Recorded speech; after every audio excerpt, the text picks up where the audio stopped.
Headline: Pam Bondi to finally appear before House panel over Epstein files release. Good evening. Former U.S. Attorney General Pam Bondi is set to face lawmakers on Capitol Hill today as she appears before the House Oversight Committee for a closed-door interview concerning the controversial handling and release of files connected to convicted sex offender Jeffrey Epstein.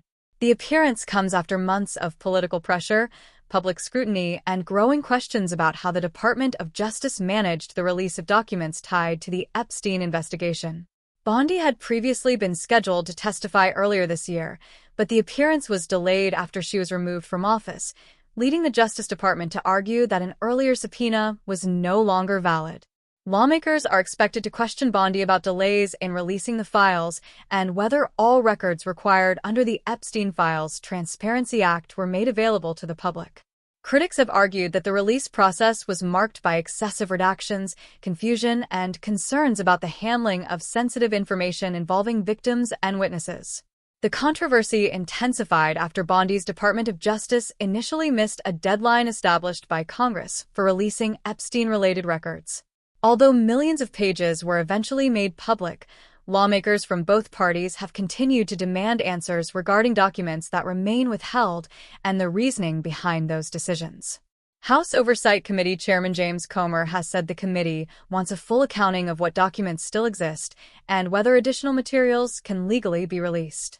Democrats on the panel have also pushed for greater transparency, arguing that the American public deserves a complete understanding of how the investigation and disclosure process were handled.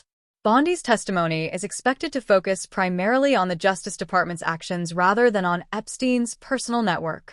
Committee members are seeking clarity on decision-making inside the department, compliance with federal disclosure laws, and whether political considerations influenced the release process. The interview will be transcribed, and lawmakers have indicated that a public transcript could be released after the session concludes. The hearing marks one of the most significant congressional examinations yet of the government's handling of the Epstein files and could shape future demands for transparency in high-profile federal investigations. For now, all eyes are on Capitol Hill as lawmakers question a former attorney general at the center of one of Washington's most closely watched controversies.